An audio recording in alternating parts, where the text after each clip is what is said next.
Hello दोस्तों, एक बार फिर से आप सभी का स्वागत है एजुकेशन बाइट पर। मैथ्स की आज की क्लास में हम अपवर्तक और अपवर्तिका का टॉपिक स्टार्ट कर रहे हैं। वैसे तो ये टॉपिक बहुत इजी है, पर होता क्या है, एग्ज़ाम में नाम हिंदी में दिए जाते हैं तो वहाँ पर बच्चे कंफ्यूज हो जाते हैं। अगर वहीं पर आपको फैक्टर और मल्टीपल बोल दिया जाए तो चीज़ें क्लियर हो जाती हैं कि क्या करना है।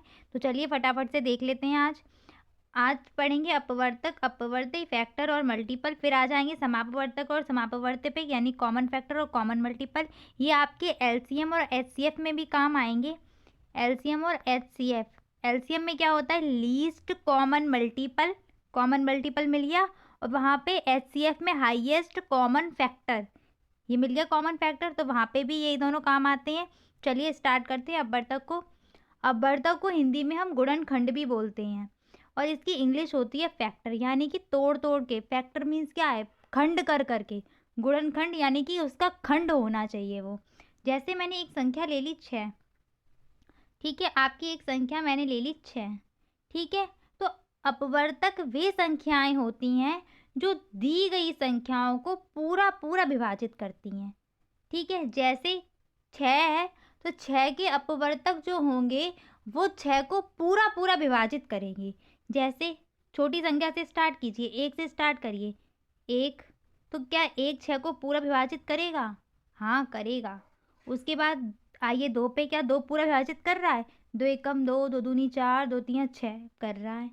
ऐसे ही 3 करेगा, 4 नहीं करेगा, 5 नहीं करेगा, फिर कौन करेगा? 6 करेगा। तो ये जितनी भी चारों संख्याएं जो निकल के आई हैं, ये क्या हो गई? ये 6 का अपवर्तक हो गई, ठीक है। दूसरी संख्या ले लीजिए, मान लीजिए 9 ले लिया। ये कुछ इस तरीके से आपको याद आया? जो ऐसे निकालते हैं उससे फैक्टर ही निकालते हैं हम, जो इस तरीके से इस मेथड से निकालते हैं, ठीक है। वहाँ पर फैक्टर ही निकाले जाते हैं, प्राइम फैक्टर जो निकलते हैं आपके। चलिए 9 का देखते हैं। 9 को कौन पूरा पूरा विभाजित करेगा? सबसे पहले तो 1 करेगा, फिर क्या 2 करेगा? नहीं, 3 करेगा। 4 5 6 7 8 में से कोई भी विभाजित नहीं करेगा, फिर कौन करेगा? 9 खुद को खुद ही विभाजित करेगा, ठीक है। फिर आ जाइए 12 पे। 12 एग्जाम्पल ले लिया हमने। 12 को देखिए 1 करेगा। अब इसके लिए क्या करिए, हम कर क्या रहे हैं, अगर हम गुणा कर लें ना, जैसे दोनों पक्ष ले लें कि एक में हम कितने का गुणा करें कि मेरे पास 12 आ जाए, तो हम 12 का ही करना पड़ता है। तो एक फैक्टर तो आपका एक खुद ही हो जाएगा और एक दूसरा फैक्टर क्या, 12 मिल गया। 12 हमने लिख लिया, ठीक है। दूसरा देखिए, इधर से 2 पे आइए। 2 करता है कि विभाजित करता है, लेकिन कितनी बार? 2 एकम 2, 2 दूनी 4, 2 तिया 6, 2 चक्कू 8, 2 पंजे 10, 2 चिंग 12, यानी कि 6 बार। तो 2 तो हो ही जाएगा, लेकिन 6 भी होगा। 6 को देखिए, 6 करता है, 6 दूनी 12, ठीक है। तो एक 6 भी हो जाएगा आपका फैक्टर। यानी कि जितनी बार गुणा करके अगर वही संख्या मिल रही है तो वही दोनों आपके फैक्टर हो जाते हैं, ठीक है। इसके बाद आइए किस पे, 3 पे। क्या 3 करता है विभाजित? 3 एकम 3, 3 दूनी 6, 3 तिरका 9, 3 चौके 12, तो 4 बार करता है 3, ठीक है। तो आपका साथ में 4 भी। तो ये जो संख्याएं निकल के आई, ये क्या हो गई? 12 का अपवर्तक, यानी कि ये 12 की क्या हो गई? फैक्टर हो गई ये सारी संख्याएं, ठीक है। यहाँ से अब आपको एक चीज़ कॉमन मिल रही है, क्या? 3 4 पॉइंट आपके निकल के आएंगे। पहला है आपका कि एक जो है ना, वो सभी संख्याओं का अपवर्तक होती है। एक सभी संख्याओं को पूरा पूरा काटती है, तो एक आपकी सभी संख्याओं का अपवर्तक होगी, ठीक है। दूसरा निकल के आ रहा है कि जो संख्या होती है वो खुद स्वयं का भी अपवर्तक होती है, ठीक है। प्रत्येक संख्या स्वयं का अपवर्तक होती है। 9, तो देखिए 9 खुद का अपवर्तक है कि नहीं, स्वयं को पूरा विभाजित करती है। सेम ऐसे ही 12 कर रही है कि नहीं कर रही है। तीसरा पॉइंट निकल के आएगा कि जो अपवर्तक होते हैं, अपवर्तक जो होते हैं वो दी गई जो भी संख्या होगी वो उसके बराबर होंगे या उससे छोटे होंगे, कभी बड़े नहीं होंगे। जैसे मान लीजिए 6 है ना, तो 6 का अपवर्तक देखिए, सबसे बड़ा अपवर्तक 6 का 6 ही है, 7 नहीं है ना, 12 होगा, कुछ भी नहीं होगा, ठीक है। 6 का अपवर्तक जो है ना, वो या तो 6 होगा या फिर 6 से छोटा होगा। तो यहाँ से ये निष्कर्ष निकल रहा है कि जो अपवर्तक होते हैं वो या तो बराबर होंगे उस संख्या के या फिर उससे छोटे होंगे, ठीक है। नेक्स्ट देखते हैं हम 14 की अपवर्तक कैसे निकालेंगे। अगर फैक्टर मेथड से आप निकालना चाहें तो 14 को इस तरीके से लिखिए, सबसे अभाज्य, इसमें ना अभाज्य से ही भाग देते हैं, अभाज्य संख्या से।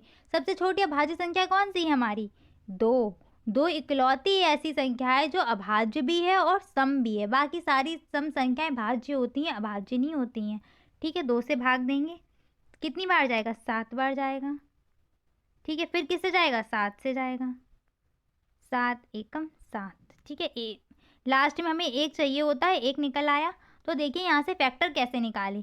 अब इसमें थोड़ा हमें ना ट्रिक लगानी पड़ती कि फैक्टर कैसे निकलेगा। एक तो देखिए मैंने ये तो आपको बता दिया कि एक जो 1 है वो तो खुद का हो गई, मतलब वो सभी संख्याओं का होता है। तो एक तो इसका 1 निकल आएगा, दूसरा क्या निकल के आएगा? 2 निकल आया, तीसरा क्या निकल आया? 7 निकल आया, और चौथा इसका खुद, ये संख्या खुद का ही निकल आएगी। ठीक है, अभी आपको बताया कि स्वयं भी फैक्टर होती है वो अपना। तो ये जो आपके निकल आए ये क्या है? ये इसके फैक्टर निकल आए। मान लीजिए अभी अगर मैं कुछ और दे दूँ आपको, जैसे 25 का तो आप निकाल ही लेंगे, एक तो 1 हो जाएगा, 5 हो जाएगा और 25 स्वयं हो जाएगी। ठीक है, 25 के यही फैक्टर निकलेंगे। मान लीजिए 25 की जगह मैंने 24 ले लिया, अब इसके फैक्टर कैसे निकालेंगे? तो 24 की अगर आप ऐसे निकालना चाहते हैं तो ऐसे निकाल लीजिए। पहले 2 से डिवाइड करेंगे, 12 बार चला जाएगा। ठीक है, फिर 2 से डिवाइड कीजिए, 6 बार चला जाएगा आपका। फिर 2 से डिवाइड कर लीजिए, 2 तियाँ 6। फिर 3 से जाएगा, 3 एकम 3। ठीक है, कुछ इस तरीके से जाएगा आपका। एक बार फिर से समझ लीजिए, 24 का फैक्टर 24। ठीक है, भाग अगर आपको ऐसे नहीं आ रहा तो आप ऐसे देख लीजिए, कोई दिक्कत की बात नहीं है। ठीक है, 2 एकम 2, 4 का उतारा ले लेंगे। ठीक है, ये एरो है। ठीक है, 2 दूनी 4। ठीक है, तो कितने? 12 निकल आए आपके, तो 12 ऐसे हो जाएगा। ठीक है, फिर आप दे दीजिए कितना? 6, 2 छिंग 12 सीधे सीधे जा रहा है, फिर 2 तियाँ 6। ठीक है, और फिर 3 एकम 3। ठीक है, ऐसे निकल आएगा। अब करते क्या है, जब ऐसे ये निकल आता है फैक्टर हमारा 12, 6,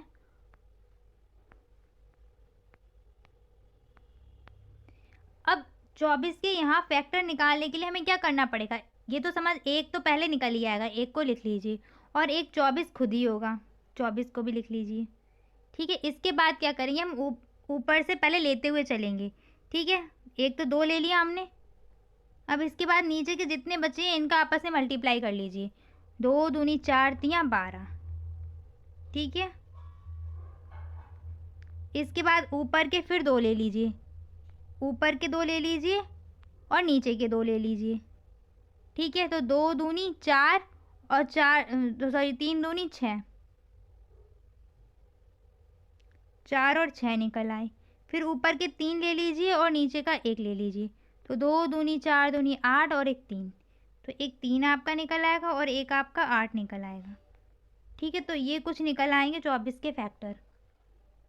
ठीक है, और अगर वैसा मेथड यानी कि मेरा वाला आप यूज़ करना चाहते हैं तो वो, अब ये देखो फैक्टर का क्या है, अगर बड़ी संख्याएं आपको दे दी गई तो वहाँ पे दिक्कत हो जाएगी। ठीक है, वहाँ पे कैसे निकालेंगे? तो वो आपका पूछा भी नहीं जाता है, बड़ी संख्याओं का फैक्टर डीएलएड में नहीं पूछा जाएगा, और वैसे भी नहीं इतना आता निकालने को।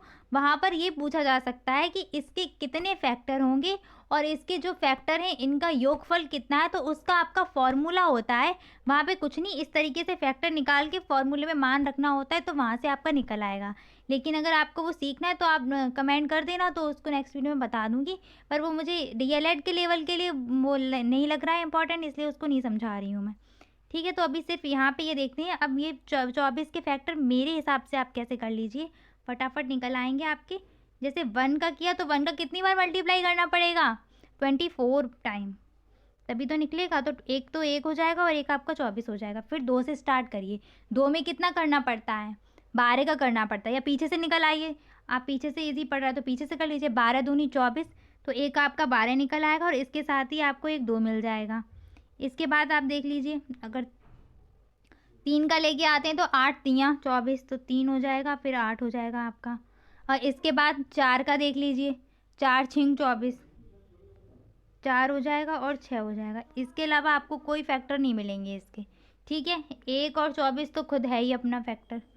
ठीक है, कुछ इस तरीके से भी निकाल सकते हैं, और फैक्टर मेथड तो वो आपको मैंने बता दिया। वहाँ पे ये है, फिर आपको उस हिसाब से गुणा करके करना पड़ेगा। अगर आपने नहीं किया तो वहाँ पे फिर वो नहीं निकलेगा। 25 का भी ऐसे ही हो जाएगा आपका। 25 के बताए दिए हैं, 1, 5 और 25 हो जाएगा।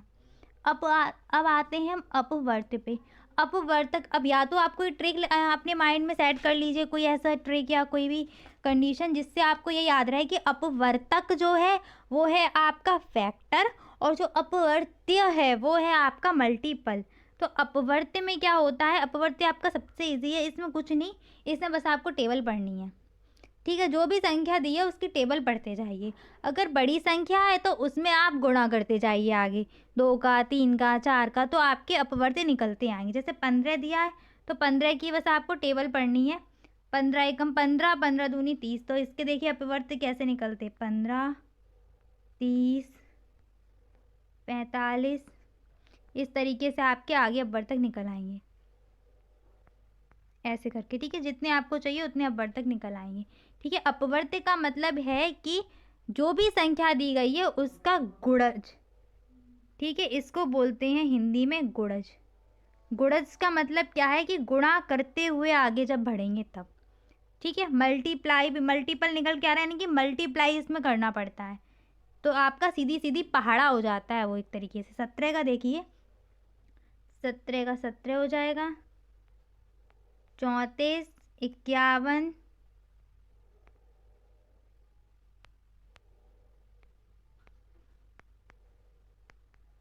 और कुछ इस तरीके से आपका निकल आएगा, 17, 34, 51, 68, 85। ठीक है, अब मैं आपको एक दे दूं, 19 के अपवर्त्य लिखिए। इसका आंसर आप कमेंट सेक्शन में टाइप करना, आप बस 5 अपवर्त्य लिख देना 19 के, 5 अपवर्त्य 19 के लिख दीजिए। ठीक है, और एक आपको यहीं पर अपवर्तक लिखने को देती हूँ मैं,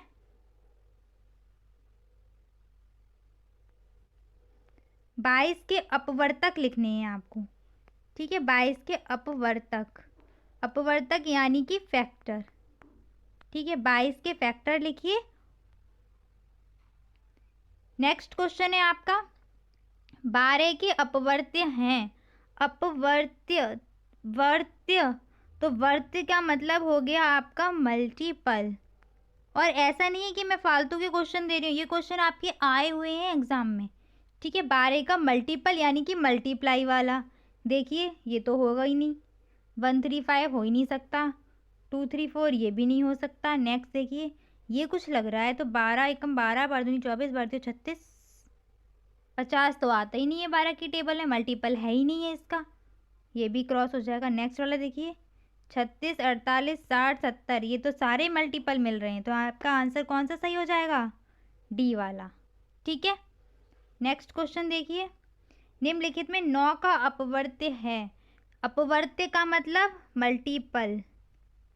ठीक है, वर्त्य आ जाए, अब इसको आप बार बार प्रैक्टिस करिए इसकी, कि जब वर्त्य आ जाता है तो वो हमारा मल्टीपल है। ठीक है, किसका, 9 का पूछा है, तो देखिए 1 आ गया।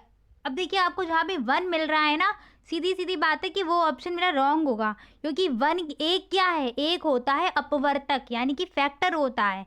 एक जो है वो सभी संख्याओं का फैक्टर है, तो एक ये एक तो हो ही नहीं सकता, तो ये वाला ऑप्शन सीधे सीधे गलत हो गया। अगला वाला देखिए, 9 एकम 9, 9 दूनी 18, 9 27, 9 चौक 36, मिल गया आपको, ये हो गया आंसर। नेक्स्ट चेक करना है तो वो भी चेक कर लीजिए, ये नहीं होगा, और ये भी आपका ऑप्शन रॉन्ग है, सारे रॉन्ग है, बस आपका इस वाले का बी वाला सही है। ठीक है, नेक्स्ट है 35 के अपवर्तक हैं, अपवर्तक से समझ में आ रहा है क्या, फैक्टर, अपवर्तक फैक्टर। ठीक है, अब फैक्टर कौन कौन से होंगे, फैक्टर का मतलब क्या हुआ कि जो भी संख्याएं दी गई होंगी वो 35 को विभाजित करेंगी, क्या करेंगी, पूरा पूरा डिवाइड करेंगी 35 को।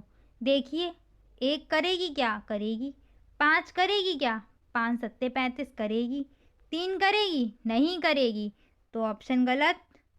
नेक्स्ट, 1 करेगा, हाँ, 7, 7 भी करता है, 7 बना 35, 35 भी करता है, 70, 70 डिवाइड कर पाएगा 35 को, नहीं कर पाएगा, ये भी गलत।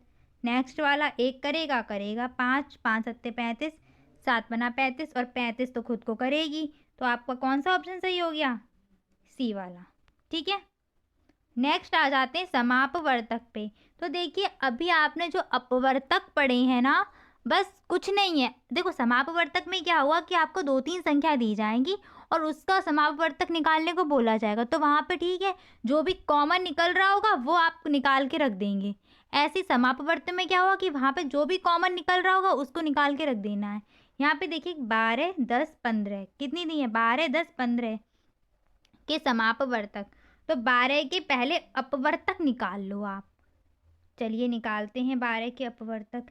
सबसे पहले तो 1 निकल के आएगा, ठीक है, 1 12 हो जाएगा, ठीक है, 12 एकम 12, फिर 2 से देखिए, 2 छिंग 12 और फिर 3 चौके 12, ठीक है। ये आपके 12 के फैक्टर निकल आए। 10 के निकाल के देखिए, 1 तो हो गई और आपका 10 हो जाएगा, 2 से कटेगा, 2 पंजे 10 और इसके बाद ना 3 से कटना ना 4 से कटना, फिर तो आपका कुछ होगा ही नहीं। 10 के भी निकल आए आपके फैक्टर। अब क्या है? 15 दिया है, 15 का निकालिए, 1 हो जाएगा और साथ में क्या हो जाएगा? 15 हो जाएगा। और किससे? 2 से कटता है? 15 नहीं कटता। फिर 3 से कटता है? 3 पंजे 15, तो 3 भी आपका फैक्टर हो जाएगा और 5 भी फैक्टर हो जाएगा, ठीक है। समझ में आ गया आपको? ये कॉमा लगा है,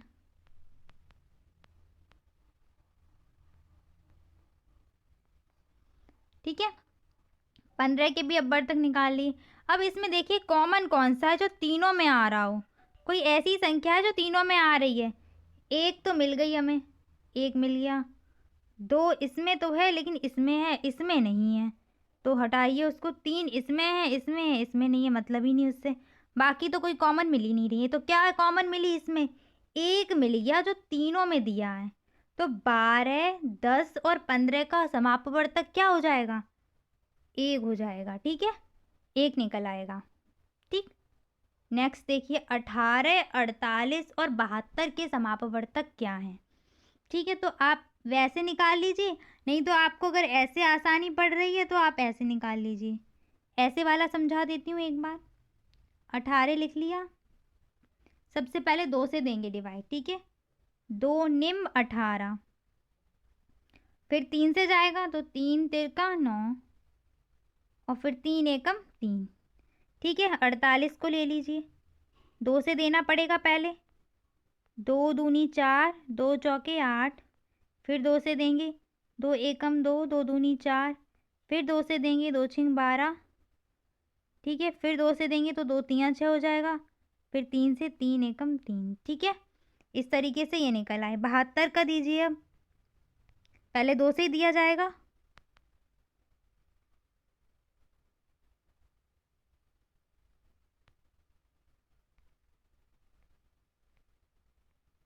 दो तियाँ 6, 2 छिंग 12, 2 एकम 2, 2 अट्ठे 16, ऐसे हो जाएगा। फिर 2 निम 18, फिर 3 तिरका 9 और 3 एकम 3, इस तरीके से दिया जाता है। अब देखिए इसमें कुछ कॉमन मिल रहा है क्या आपको? 2 मिल रहा है, ठीक है। और कुछ मिल रहा है कॉमन? 3 मिल रहा है शायद। 3 देखिए यहाँ भी है, यहाँ भी है और यहाँ भी है। और 1 तो हो गई सभी में, वो तो सीधी सी बात है, 1 से तो सभी कट जाते हैं, तो 1 तो आपका हो ही जाएगा। तो आपका देखिए कौन कौन मिला। एक तो 1 मिल गया, एक 2 मिल गया और एक क्या मिल गया? 3 मिल गया, ठीक है। और एक और मिल रहा है आपका, 2 और 3 का अगर मल्टीप्लाई करें तो क्या मिल रहा है आपका? 6 भी मिल रहा है, ठीक है। तो एक क्या मिल रहा है आपका? 6 मिल रहा है। देखिए क्या इनसे आपकी ये तीनों संख्याएं पूरी पूरी कट रही हैं? एक से तो सभी कट जाएंगी। 2 से देखिए, 2 से 18 भी कट जाएगी, 48, 72। अब कैसे? आपको ये विभाज्यता का नियम बताया था ना, 2 वाला, कि इकाई का अंक 2 से विभाजित होना चाहिए या सम होना चाहिए। देखिए सबके इकाई के अंक सम है तो ये कटी जाएंगी। 3 से कट रही हैं, 3 से भी कटी जाएंगी। 3 का क्या था? योग होना चाहिए आपका, तो 8 और 1 9, कटी रही है। 8 4 12, ये भी कट रही है। 7 दोनों ही, ये भी कट रही है। और 6 से, जब 2 और 3 से कट रही हैं तो वो 6 से तो कटेंगी ही कटेंगी, ठीक है। तो आपके 18, 48 और 12 के समापवर्तक कौन से निकल आएंगे? 1 2 3 6, ठीक है। ऐसे समापवर्तक निकालते हैं। अब आपका होता क्या है, एलसीएम एचसीएफ में क्या होता है, वहाँ पे लीस्ट चाहिए होता है, यानी कि छोटे से छोटा, और हाईएस्ट में आपको बड़े से बड़ा चाहिए होता है, ठीक है। जब वो आ जाएंगे तो वहाँ पे आपको वो वाला समझा दूंगी मैं। चलिए नेक्स्ट देख लेते हैं समापवर्त्य। तो समापवर्त्य में क्या होता है, आपको भाई पहले इनके अपवर्त्य निकाल लीजिए, उसमें फिर जो कॉमन हो रहा होगा उस चलिए 4, 8, 12 के समापवर्त्य देख लीजिए। तो इसमें क्या होगा, कुछ नहीं, टेबल पढ़नी है, पहले 4 की पढ़ लीजिए, जो कॉमन निकलता है वो आपका समापवर्त्य हो जाएगा। पहले अपवर्त्य निकालिए, तो 4 के क्या निकल के आएंगे, 4 एकम 4, 4 दूनी 8, 4 तियाँ 12, सॉरी 4 तियाँ 12, 4 चौके 16, 4 पंजे 20, 24, 28 ऐसे निकल आएंगे। 8 के देखिए,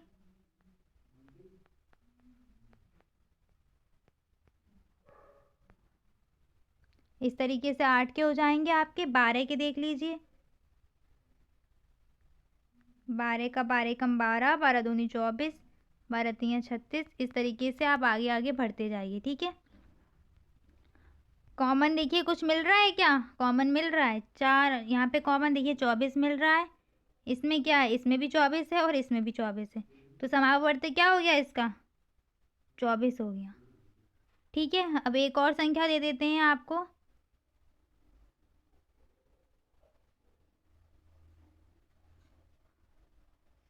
2, 5 और 10 का समापवर्त्य निकालिए। तो 2 का टेबल पढ़ ही लेंगे आप, 6, 4, 6, 8, 10, 12, ठीक है। आगे तक 5 का पढ़िए, 5 एकम 5, 5 दूनी 10, 15, 20, 25, ठीक है। और सेम 10 का टेबल पढ़िए, तो 10 एकम 10, 20, 30, 40, ठीक है। अब देखिए ऐसा नहीं है कि एक ही मिलेगा कॉमन, ऐसा ज़रूरी नहीं है, 2 भी मिल सकते हैं। अब 2 का आप देखिए, 2 का टेबल अगर आप पूरा करें आके तो आपको एक जगह 20 मिल जाएगा, ठीक है। अभी देखिए अभी कौन कौन कॉमन मिल रहे हैं, एक तो 10 मिल रहा है यहाँ पे, 5 में भी 10 मिल रहा है और 10 में भी 10 मिल रहा है, तो एक तो इनका समापवर्त्य 10 हो गया। अगर और आगे बढ़ें तो देखिए कहीं पे 20 भी मिल रहा है, ठीक है। तो एक आपका 20 हो गया, ठीक है। तो ज़रूरी नहीं है कि एक ही कॉमन होगा, ऐसा ज़रूरी नहीं है, कॉमन और भी मिल सकते हैं आपको, ठीक है। तो समापवर्त्य आप समझ गए। अपवर्त्य यानी कि मल्टीपल निकाल लेंगे आप उनका, और उसके बाद उसमें जो कॉमन मल्टीपल होगा वो आपका समापवर्त्य बन जाएगा, और जो फैक्टर में आपका कॉमन फैक्टर होगा वो आपका समापवर्तक हो जाएगा। बस आप हिंदी थोड़ी ध्यान रखिए कि अपवर्तक को बोलते हैं हम फैक्टर और अपवर्त्य को बोलते हैं हम मल्टीपल, ठीक है।